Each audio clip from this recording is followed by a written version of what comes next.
gente debateu, tentou preparar algo para poder dizer e, na verdade, debater, né? Fazer uma conversa entre nós sobre a legislação, a 13.424, de 2017. E a gente achou interessante fazer uma conversa, primeiro um pouco mais de contextualização e depois também entrar um pouco mais nessa parte normativa mesmo e naquilo que impacta diretamente os trabalhadores e trabalhadoras a partir dessa lei. E que, vocês sabem, culminou com uma ação direta de inconstitucionalidade, questionando um ponto dessa lei, que eu vou destacar aqui, que eu acho que é o ponto que mais a gente tem que ter atenção e alerta para que não traga esses efeitos deletérios aí, prejudiciais aos trabalhadores e trabalhadoras. E dentro dessa contextualização inicial, é bom a gente ter em mente um ponto fundamental que a legislação traz quando ela, dentre as alterações, isso a gente sabe, são parênteses aqui, ela vai trabalhando sobre concessões, e aí tentou se emendar essa produção legislativa, esse processo legislativo, a partir dessa alteração do artigo 4º, né, da 6.615. E a gente tem que ficar muito bem atento, porque essa modificação, que é o que eu vou dizer, que é a questão da multifuncionalidade, essa a gente vai ter que ter, essa é a palavra a gente se tentar compreender na lei, que certamente, se a gente não ficar atento, a gente vai ter sérios problemas lá na frente. Mas, dentro dessa contextualização, é muito importante salientar que esse regramento ele não é novo. Há tempos que vinha se tentando encaixar essa alteração, que é a de você alterar denominações, funções, atividades dos radialistas, a partir da modernização e da digitalização dos meios de comunicação. Então, não é de agora essa tentativa de alteração. Desde outros PLs ali atrás que vinham se tentando encaixar ou, de certa forma, empurrar essa alteração para que ela fosse aprovada. E não nos iludamos com um ponto. Essa alteração agora, ela não é isolada.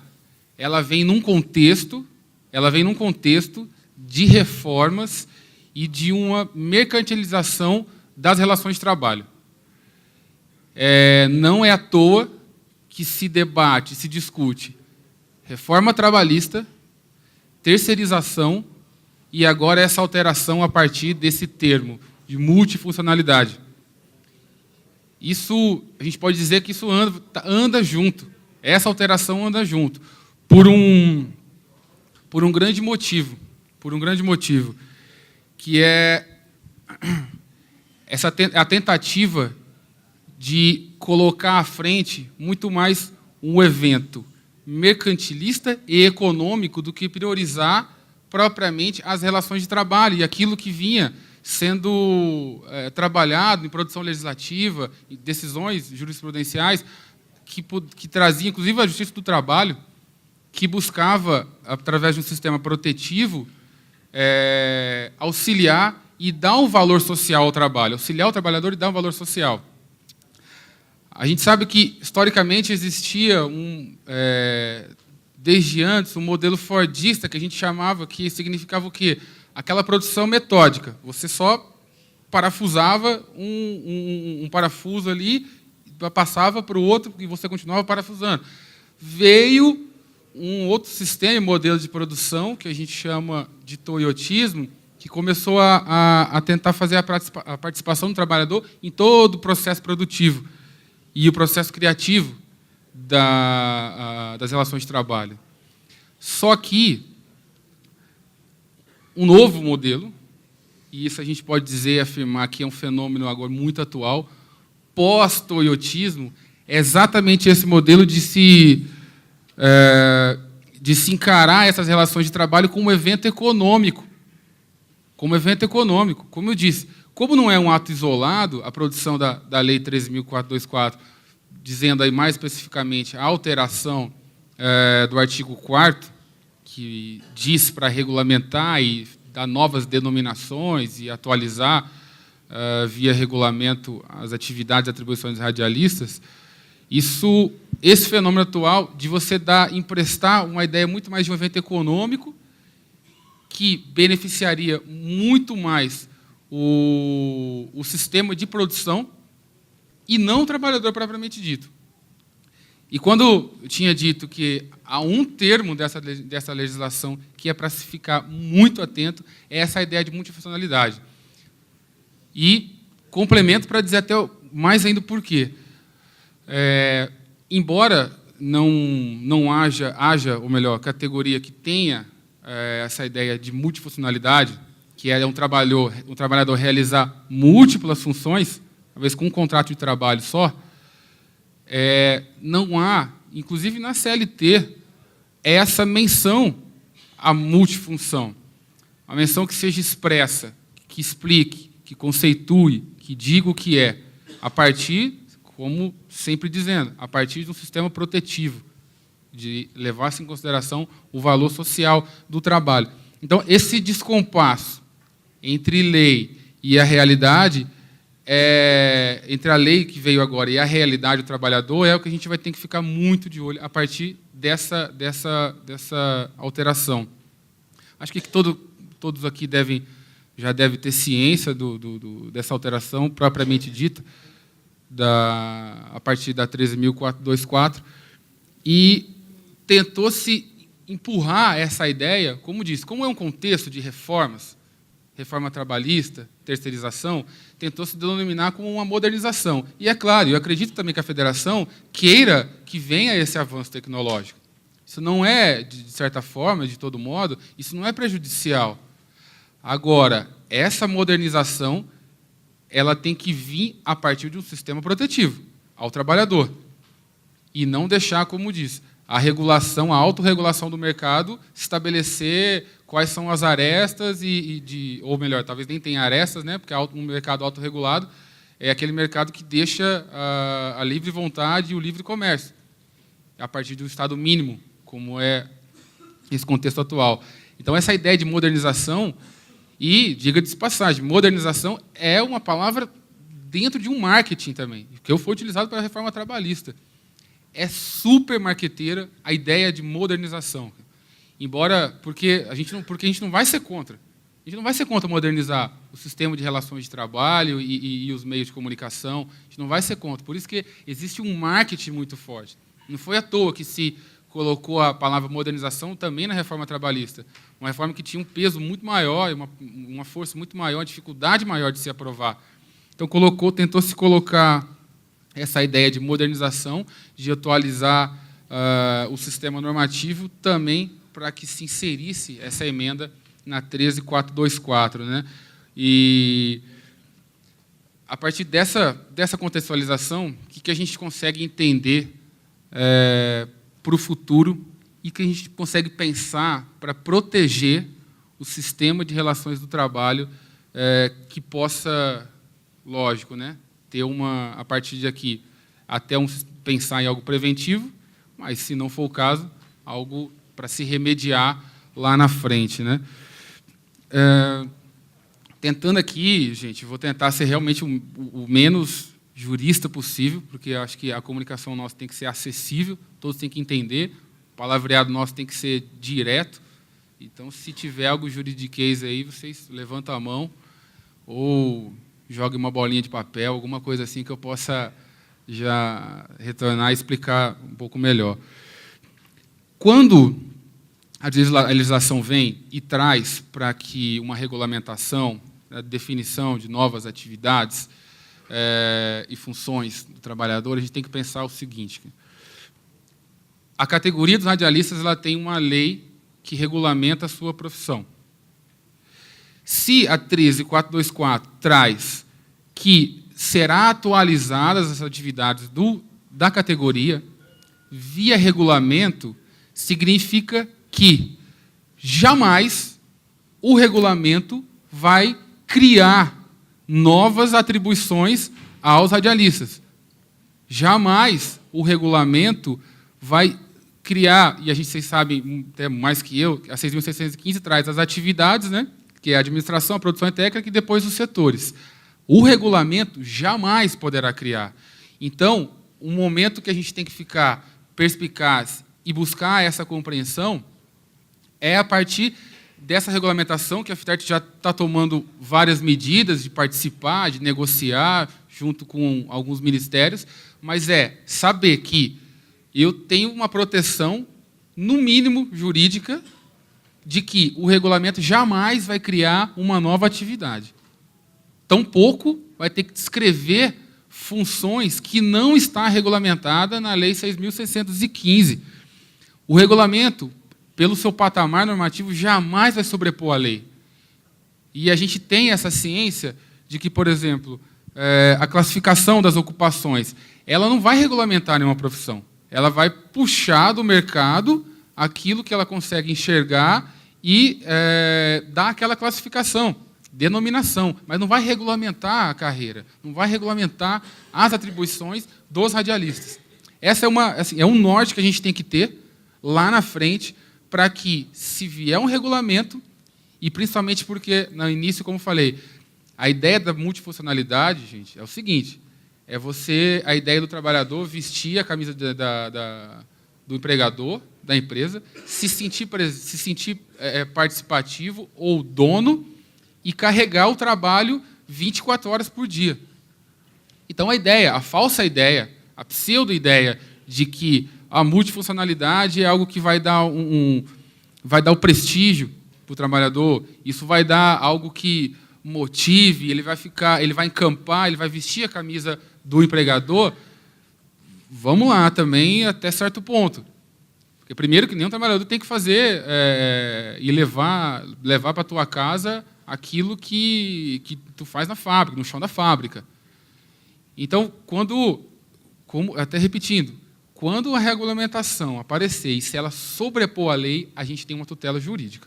Que isso não pode acontecer e não pode criar novas atividades que a gente diz, dentre aquelas de administração, né, produção e técnica, que tem lá no artigo 4º da 6.615. Tem um ponto também fundamental para a gente levantar aqui de um arcabouço protetivo, vamos dizer assim.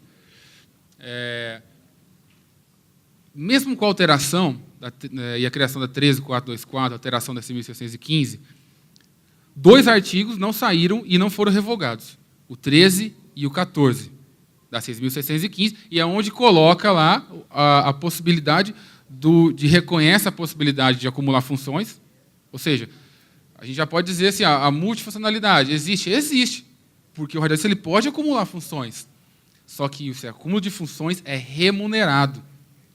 Ou, de uma outra forma também, se precisar, um duplo contrato de trabalho.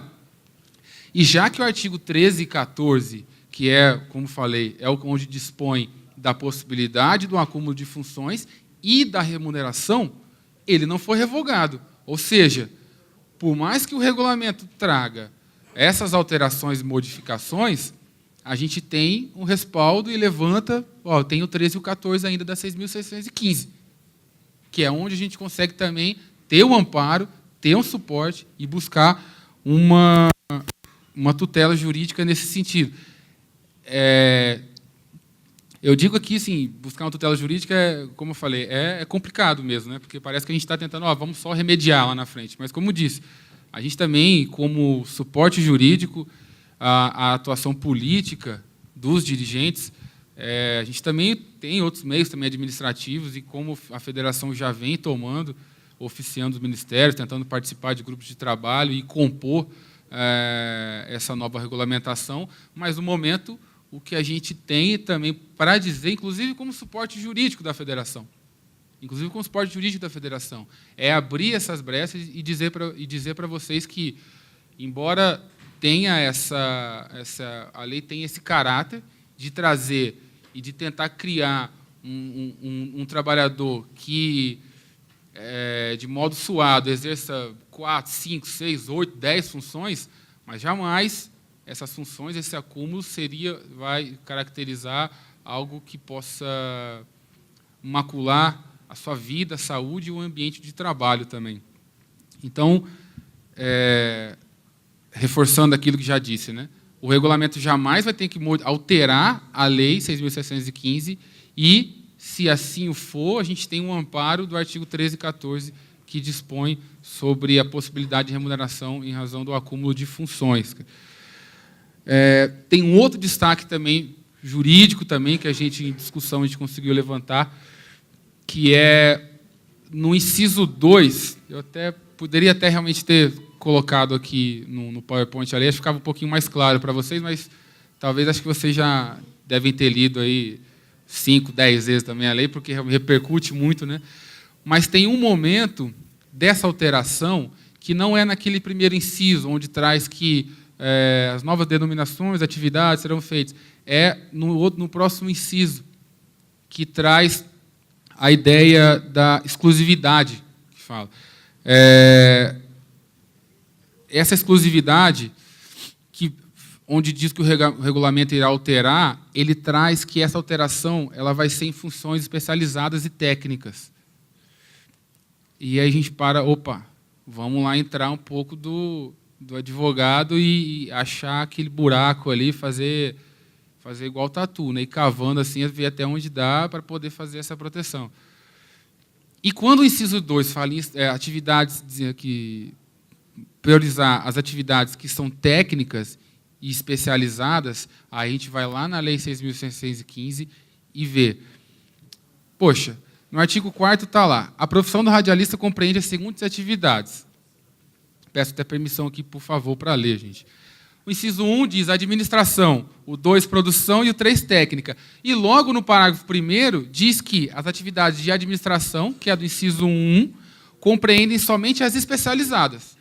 Ok, então se o regulamento quiser ingressar nessas atividades, nova denominação de atividades da administração, tudo bem, de certa forma, se não alterar 6.615, ok. E aí vem produção e técnica. As atividades técnicas, ok também, uma atividade, vamos dizer, especializada e técnica, que é onde está o inciso 2. Mas e a de atividade de produção? Será que o regulamento pode mexer? A gente já levanta aqui uma tese para que, dentro dessas atividades de produção da categoria, há uma resistência no regulamento poder mexer. Esse regulamento que eu estou dizendo é aquele lá do artigo 10, lá no final, que a lei dá um prazo para que se dê novas denominações às atividades. Então, mais um buraco que a gente já consegue achar. E aqui eu estou entregando o ouro. Se vocês também levar essa fala para longe, o ouro para o bandido já está entregue já, né? Mas é essa a ideia. É tentar trabalhar um sistema protetivo para a categoria. Então, mais uma vez, se tiver alguma alteração dentro desse inciso, a gente tem uma possibilidade de a gente ingressar nessa seara e também tentar essa proteção. E é o seguinte, pessoal, é lógico que a gente está trabalhando conceitos e questões interpretativas. Está levantando o teto, na verdade, acho que essa é a função do operador do direito, é levantar possibilidades que consiga, não é no nosso caso, dar essa proteção ao trabalhador. Tem um outro aspecto assim, que eu achei interessante também trazer para vocês, que é, no momento, até aproveitar o que o lado oposto nos traz. O lado oposto não é que eles nos trazem que o negociado vai prevalecer sobre o legislado? Não é essa a ideia que trouxe a reforma trabalhista? Então, ok. Então, onde a gente vai ter que ter força agora? Onde a gente vai ter que ter força para deixar bem regulamentado e bem traçado e evitar que essa regulamentação, que a 13424 vem trazer, possa prejudicar o trabalhador. Se o negociado vale mais que o legislado, então o acordo da convenção coletiva de trabalho, para nós, vai ser um pilar.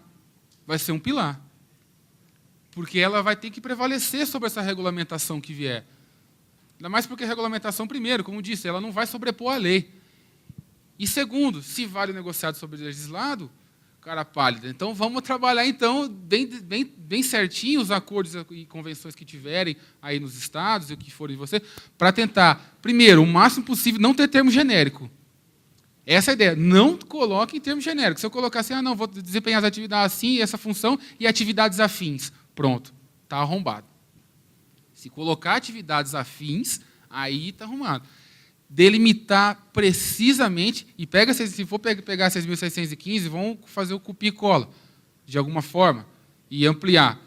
Então, essa é a ideia. Se o governo interino vem e traz essa proposta para mim, então, ok.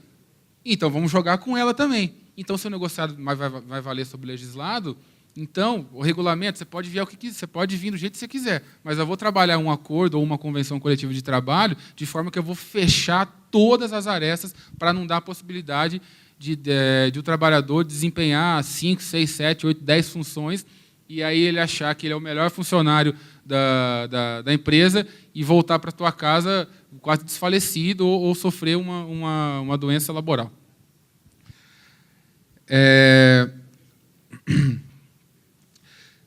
Tem como eu disse, né, só reforçar. Estou aqui, se isso também sair, é o ouro para o bandido também, mas é muito bom trabalhar essa ideia de conversar com vocês para que levem todos para os estados, para os sindicatos, para a base, para os jurídicos também que tiverem lá nos estados, porque assim, a nossa função é dar um arcabouço jurídico de proteção do trabalhador, e seja independente de que vier, de como vier. Então, essas brechas, essas lacunas que a gente vai achando, é exatamente para buscar um modo de dar na verdade, um alívio, né? Porque é um arroxo tão complexo e complicado que hoje, assim, não só assim, a gente tem a ideia de que o jurídico vai ajudar demais. Lógico que vai ajudar, mas jamais, pessoal, jamais vai ser a salvação. Jamais. Até porque a gente está vendo o judiciário também num grande sistema de retrocesso e num medo de decidir.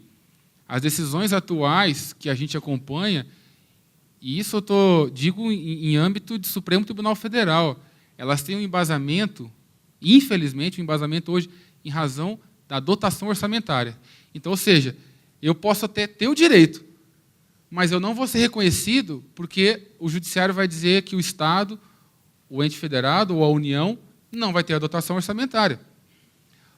Olha que alteração que é feita diante até da história evolutiva de que o direito trouxe ao trabalhador, direito, eu digo até na justiça do trabalho, a própria criação da justiça do trabalho, e hoje a gente vai enxergar decisões que vêm da Corte Suprema, do maior órgão dentro do Poder Judiciário, ter decisões que se embasam única e simplesmente em dotação orçamentária.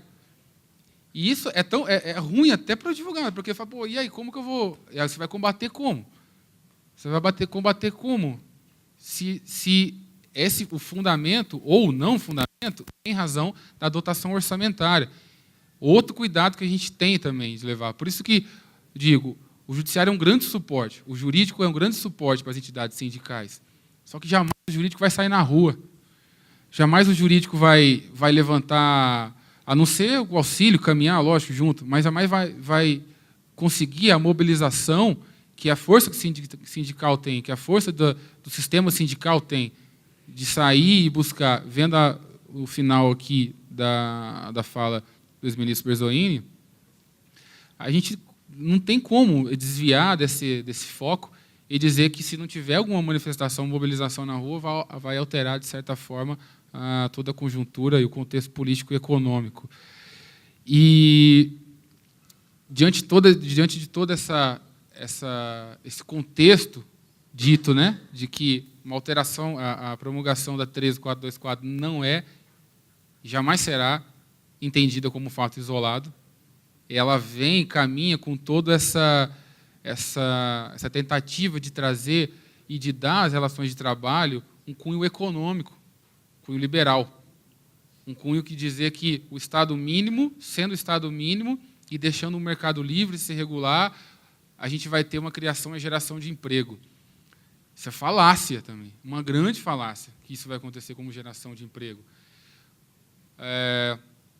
Pensem bem, se a gente tem um grupo econômico que está em determinada localidade, explorando a atividade ali do trabalhador, e a gente tem, a partir da reforma, aqueles trabalhos intermitentes, vou trabalhar ali. Se o grupo econômico perceber que naquela localidade ele não está lucrando, você acha que eles vão pensar 2 vezes para não mudar de estado e deixar aqui desamparado aquele trabalhador? Então você vem dizer para mim que a livre regulação do mercado ela vai gerar mais emprego. Depende. Se estiver gerando lucro para o grupo econômico, pode até ser que fique.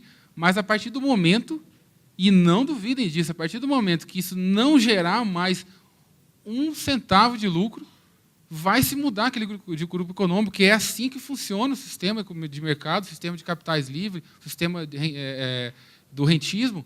É assim que funciona.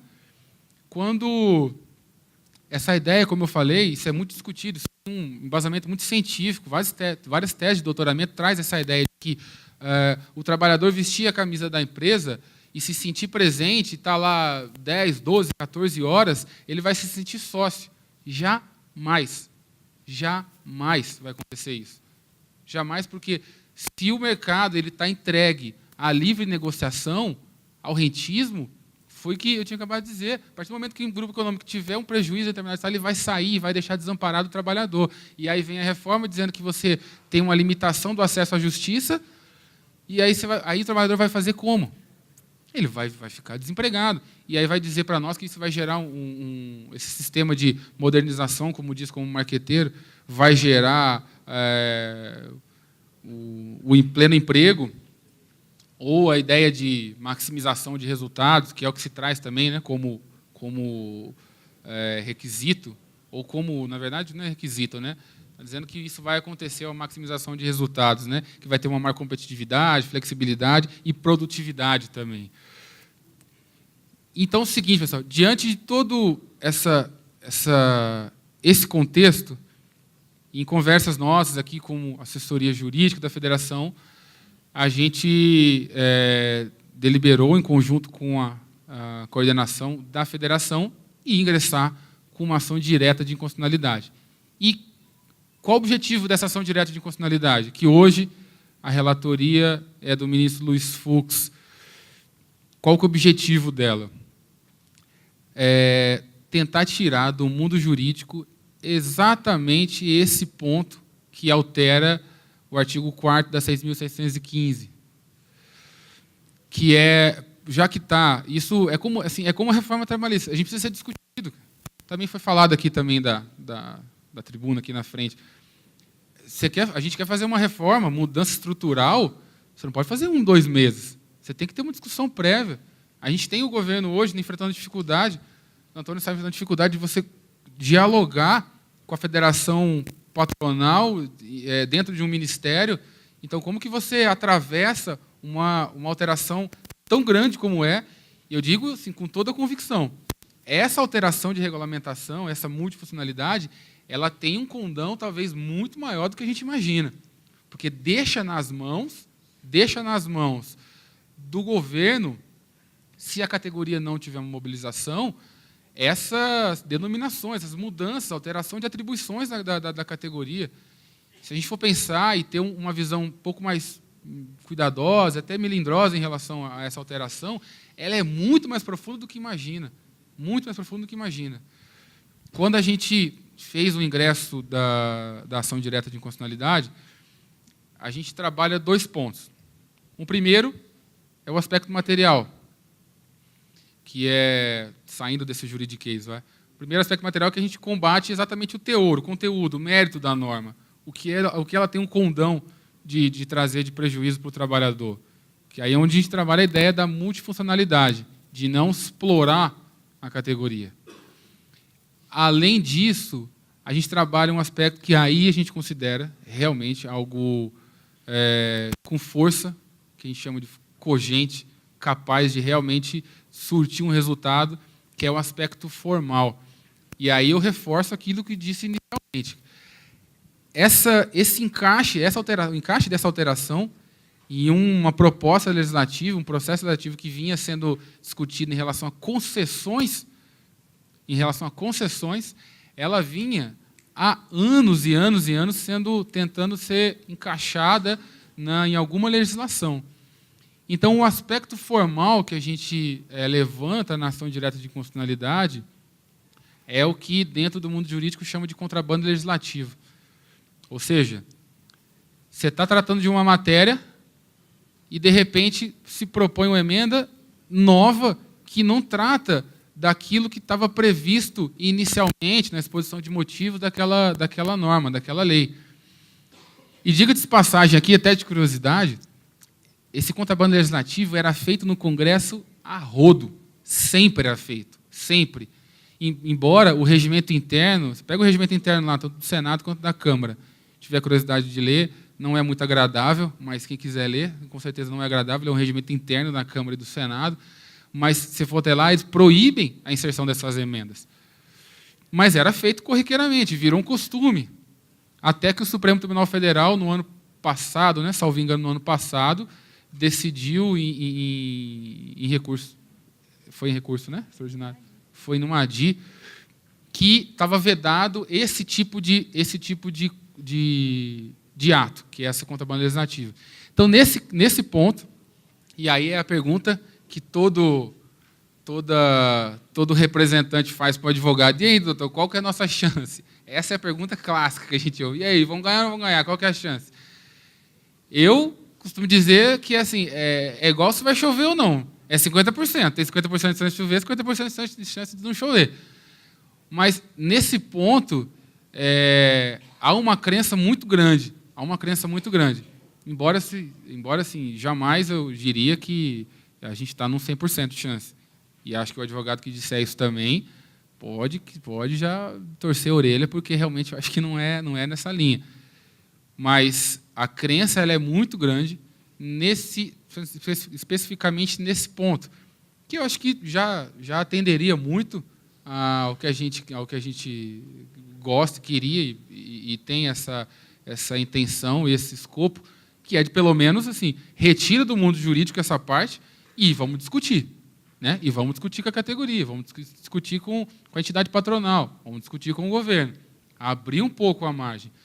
Porque eu me lembro, lá do escritório, quando veio a 13424 foi convertida, porque ela veio de uma medida provisória, né? Ela veio convertida em medida provisória, da 747 de 2016. E aí foi aquele arrobo, né? Aquela correria, vai para lá, vai para lá. Não que isso não seja do mundo sindical e do mundo jurídico, o corre-corre é do nosso mundo, isso é certeza. Mas veio de uma certa forma que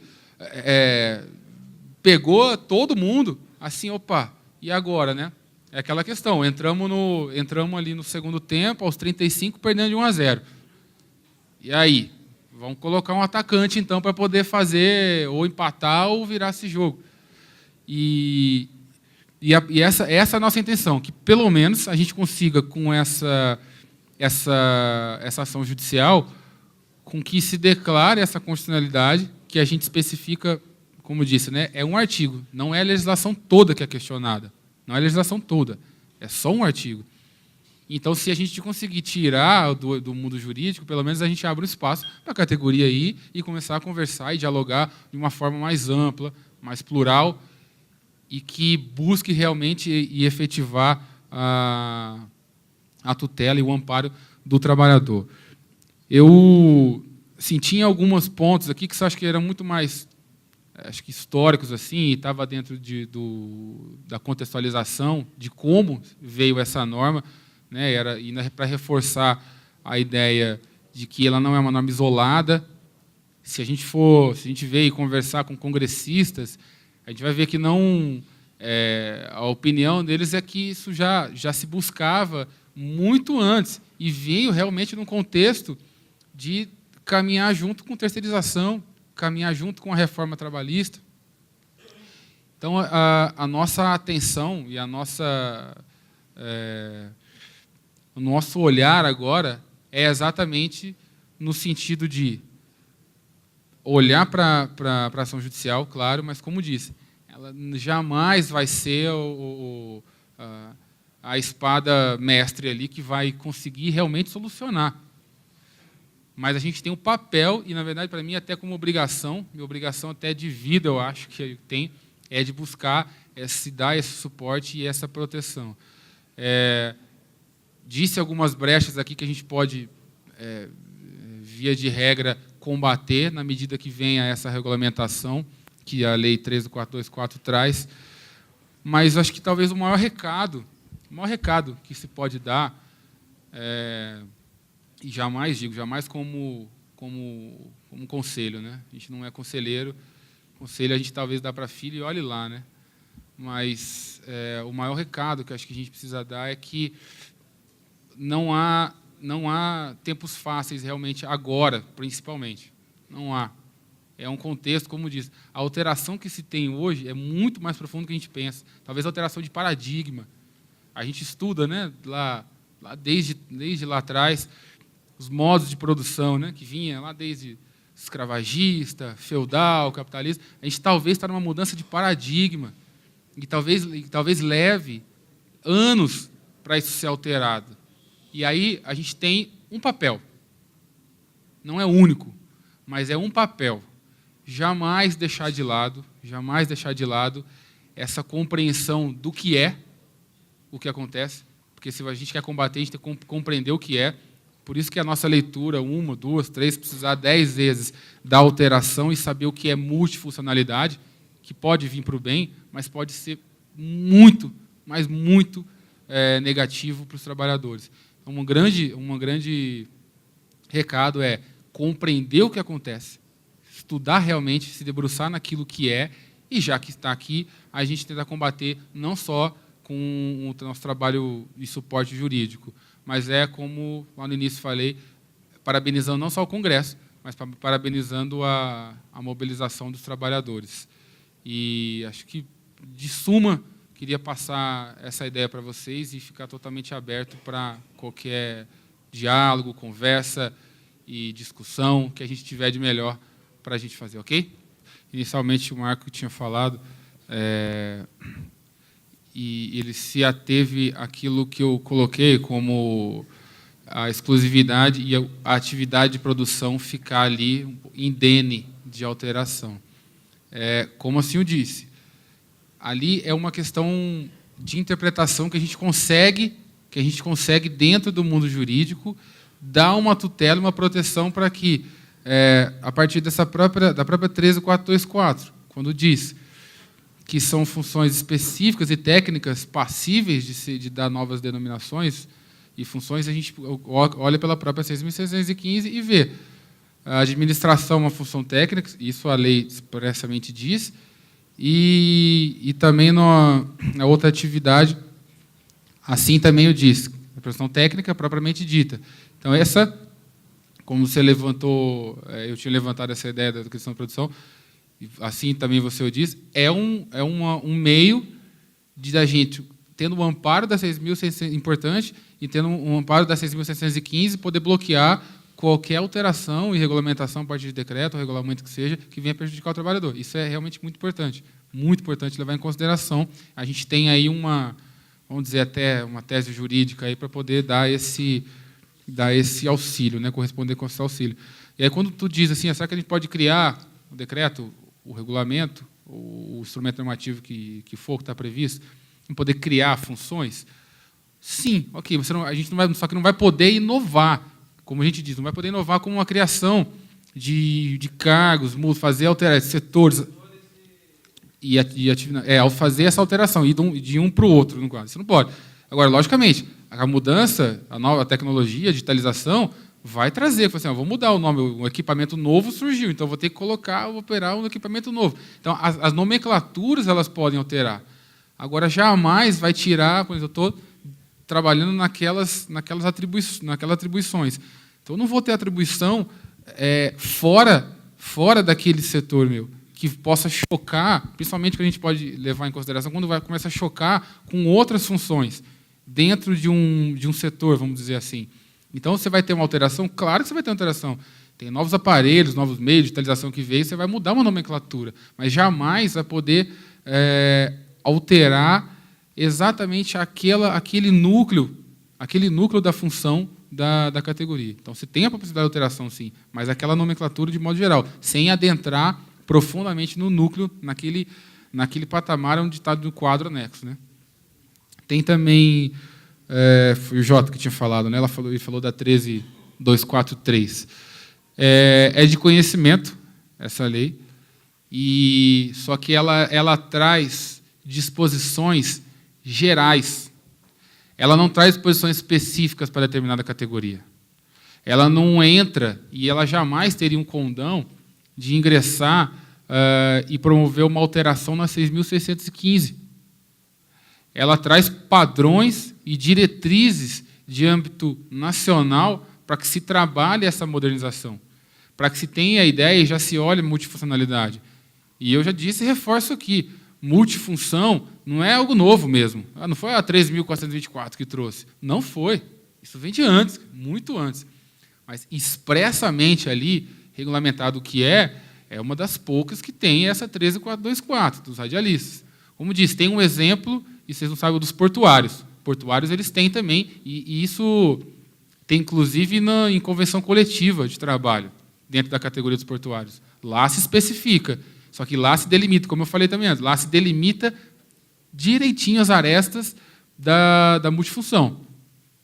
A multifunção. Então, quando a gente traz, quando tu traz, Jota, a 13.243, realmente ela traz essa ideia da multifunção, mas ela não vai diretamente, ela não tem um condão, de regular a categoria dos radialistas. E a ideia também que ele trouxe de igualdade regional, eu acho que também é uma grande falácia, na minha opinião. Porque você não tem como considerar, você trazer lá de cima e falar assim, ó, vamos fazer uma homogeneização das relações de trabalho e dar uma igualdade regional. Não tem, porque cada localidade vai ter sua especificidade, poxa, sua peculiaridade. Isso é certo, isso não tem como. É a mesma ideia assim, de trabalhar, a dificuldade que você tem de trabalhar o piso, por exemplo, um piso. Se você tem localidades, regionalidades, que a gente tem que tentar, assim, se for a federação, a FTET, ou a entidade sindical, tem uma dificuldade também de se trabalhar o piso. Pode ser a ideia que é uma boa, só que a gente a gente esbarra em certos quesitos que faz com que a gente tenha que fomentar, promover uma discussão, mas basicamente essa analogia que quis fazer para trazer aí como resposta, né? Ele tinha mencionado também, né, do teletrabalho e intermitente, e assim, não tem uma regulamentação clara ainda. Vem a reforma trazendo um pouco dessa ideia, só que a gente está ainda, e é importante fazer esses debates para saber qual vai ser as consequências e os efeitos. Então, por exemplo, até para os radialistas, para a categoria. E a gente tem que ter em mente o seguinte: quando não há uma regulamentação específica para determinado instituto, há brechas, há margem, há lacuna para isso. Então, aí a gente pode usar aí 1000 maneiras e meios interpretativos, ainda mais nós, assim, operadores do direito, para se buscar um modo protetivo, né, do trabalhador. E isso a gente já vem também até conversando com a federação, com a FITERT, de que, muito embora haja todas essas alterações nocivas, mas a gente não teve revogado princípios do direito. O princípio protetivo, a vedação ao retrocesso social. A gente não teve revogado que a norma, que é uma norma que ingressa agora, ela vai prejudicar o trabalhador. Ela tem que ser interpretada e regulada de modo que ela venha retroagir e prejudicar, por exemplo, um contrato de trabalho vigente. Então, a gente tem muito sistema protetivo, inclusive dentro do direito mesmo, que, embora venha e diga, como ele diz, o teletrabalho intermitente vai prejudicar. Sim, mas uma coisa que não revogou, não tinha um condão da reforma trabalhista, terceirização, é não revogar princípios do direito. Então, isso a gente ainda tem que se reportar e amparar nesses princípios para tentar buscar essa tutela. E mais ainda, outra discussão que a gente tem fazendo, inclusive internamente no escritório, que é buscar mais ainda, quanto mais ainda agora, um sistema protetivo de normas internacionais. Não só as ratificações, isso estou dizendo em âmbito de OIT, em âmbito também dos pactos internacionais de direitos civis, políticos e os de Pacto Internacional de Direitos Econômicos, Sociais e Culturais. Esse é um outro arcabouço também que a gente vai cada vez mais os operadores de direito, ou nós, advogados, vai se debruçar, tem vários fóruns, discussões de tese, anunciados agora, para trabalhar quanto mais ainda a partir das normas internacionais e o sistema normativo de proteção. Por último, veio também, acho que foi Edinho, né? Aí eu não sei se eu não compreendi direito, se ele foi mais uma fala, se foi um questionamento, uma pergunta, peço mil desculpas, não sei se ele também está aqui agora. Ele tinha falado do acúmulo, não sei se eu não responder, me dá um grito aí, mas é a questão do... eu lembro que eu peguei uma parte, eu tirei bem, recortei bem na tua fala, que é quando você mostra a questão da possibilidade de perder o acúmulo de funções. Aí eu vou só reiterar um pouco, Edinho, daquilo que tinha mencionado. Tem 2 artigos que a gente não foi revogado, que é o 13 e 14, que é onde mostra, onde te dá a ideia de que o labor de múltiplas funções vai ser remunerado. Então, a gente não pode esquecer também disso. A gente tem que tentar, mais uma vez, né, repetindo, utilizar um pouco dessa brecha. Exato, porque se a gente tem... a gente tem que defender o gol de algum jeito, né? Se vier de uma bola da direita, uma bola da esquerda, a gente vai ter que escolher uma, mas uma a gente defende, né? Uma a gente defende, vai para o lado. Aí eu repito aquilo ali, né, que é a pergunta a mais frequente que a gente ouve. E aí, doutor, vamos ganhar? Pensa numa pergunta de te deixar uma sinuca de bico ali, né? O Supremo Tribunal Federal não tem nada, mas absolutamente nada, nem constitucional. Então, constitucional a gente pode pensar na razoável duração do processo, mas que dificilmente se tem um respeito. E nem regimentalmente dizendo, algo que fala, Supremo, você vai julgar em 6 meses, Supremo, tu vai julgar em 12 meses. O que a gente faz e deve fazer é, como bem disse, né, ter uma mobilização também de moções, notas de repúdio, aquilo que a base, aquilo que a categoria entender que vai pressionar e chegue no ministro. Aí uma coisa eu afirmo, se tiver essa mobilização e começar a vir notas, manifestações, chega no ministro. Isso eu tenho certeza que chega. Então, tendo nessa perspectiva do Supremo Tribunal Federal, não tem um prazo, uma data, mas dessa parte política a gente consegue fazer essa mobilização, e da parte jurídica é o que a gente já fez. Ingressou e buscou audiência com o ministro. Até agora não houve uma resposta, mas já buscando essa audiência. Eu já falei até para os coordenadores da federação, o Supremo tem uma praxe, geralmente quando assim que recebe uma ação de controle concentrado, de constitucionalidade, como a gente chama, eles adotam um rito abreviado, utilizando a Lei 9868, de 99. E esse rito abreviado faz com que julgue-se o pedido cautelar com o mérito junto, que o cautelar a gente pediu que é suspender os efeitos desse artigo. Assim, e sendo muito sincero, e aqui, tem um advogado que sabe, é difícil uma liminar, não é porque é nossa, é muito difícil uma liminar, muito difícil. Então, muito provavelmente tem esse julgamento conjunto da cautelar com o mérito. E aí, como eu disse, é algo maior do que a gente pode conseguir enxergar, o tempo de julgamento, o tempo. Mas isso não significa jamais que a categoria vai ficar desamparada. Então, como eu disse, a gente deu vários elementos aqui que podem ajudar. Então, desamparo não vai ter. Pode ter aquela sofrência de ficar vendo o processo lá parado, né? Mas desamparo não vai ter.